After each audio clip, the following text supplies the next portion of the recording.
इसके बाद अब हम करते हैं एक डिफरेंस पेपर की दृष्टि से। ये मोस्ट इम्पोर्टेंट है, बहुत बार आता है भाई। ये जो चैप्टर है, ये जो टॉपिक है, बहुत बार आया हुआ पेपर में, पूरा पूरा फिट बैठता है ये 4 नंबर में। Distinction between reserve capital and capital reserve. देखो इंग्लिश में ही ये कन्फ्यूज करता है। एक है reserve capital, capital reserve. Hindi में मतलब ये बिल्कुल अलग प्रकार है। हिंदी में तो इसको कैपिटल रिजर्व को कुछ और बोलते हैं, इसको कुछ और बोलते हैं, वहाँ तो हमें समझ में आ जाता है, ठीक है ना। तो ये तो पूंजीगत संचय होता है, ये आयोजित पूंजी होती है, तो ये तो नाम बिल्कुल अलग अलग हैं, वहाँ तो समझ में आता है। इंग्लिश में reserve capital, capital reserve confuse करता है, तो हम इनमें दोनों में अंतर देखते हैं। रिजर्व कैपिटल वैसे बता दूँ ये कौन सी होती है, कैपिटल का जो भाग शेयर होल्डर से अभी मंगवाना बाकी है और कंपनी फैसला ले लेती है कि इसको हम कभी नहीं मंगवाएंगे प्रस्ताव पास करके, तो उसको हम रिजर्व कैपिटल बोलते हैं। ये कभी भी शेयर होल्डर से मांगी नहीं जाती, ये मतलब ऐसे ही काम चल जाता है। इसको ऐसा कंपनी डिसीजन ले लेती है कि आप दोबारा कभी आपको देने की ज़रूरत नहीं है। तो लो अब हम इनमें डिफरेंस करते हैं। पहला मीनिंग एंड क्रिएशन। क्या मीनिंग होता है? Reserve capital that portion of increase nominal capital और अनकॉल्ड शेयर कैपिटल। जो कैपिटल, तो भी ये वो पोर्शन है, अनकॉल्ड कैपिटल है, जो कैपिटल का पैसा हमने शेयर होल्डर से मंगवाया नहीं है। जैसे 10 रुपये का शेयर है, मान लो हमने 8 रुपये तो मंगवा रखे हैं, 2 रुपये भी मंगवाने बाकी हैं, तो ये 2 रुपये होता है, ठीक है ना। और ये अभी अनकॉल्ड कैपिटल मानी जाएगी। रिजर्व कैपिटल किस दिन बनेगी?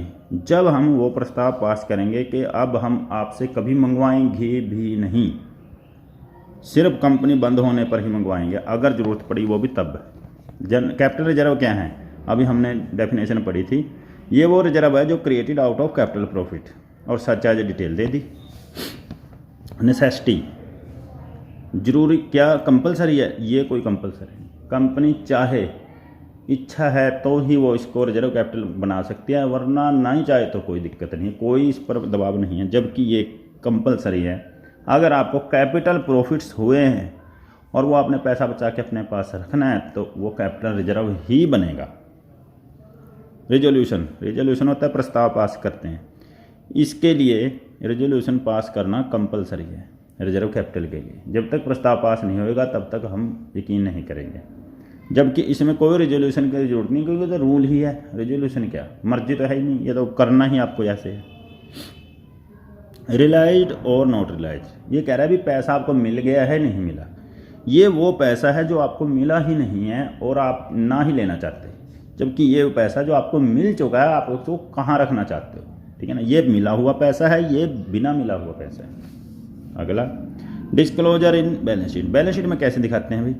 रिजर्व कैपिटल बैलेंस शीट में दिखाते ही नहीं, क्योंकि बैलेंस शीट में वो पोर्शन दिखाते हैं जो हमें मिल चुका, जो नहीं मिला उसको हम दिखाते ही नहीं, तो ये तो कहीं नहीं दिखाई जाती। जबकि इसको हम रिजर्व एंड सरप्लस में दिखाते हैं as a capital. Reserve and surplus में काफ़ी चीज़ें होती हैं, जनरल रिजर्व, ये रिजर्व, वो रिजर्व, तो उसके अंदर ही कैपिटल रिजर्व भी दिखाया जाता है। अगला time when it can be used. इस्तेमाल कहाँ करना है? इसका इस्तेमाल कहीं नहीं करना, सिर्फ जब कंपनी बंद हो जाएगी और उस वक्त कंपनी के एसेट बेच के और लाइबिलिटी की पेमेंट कर देंगे।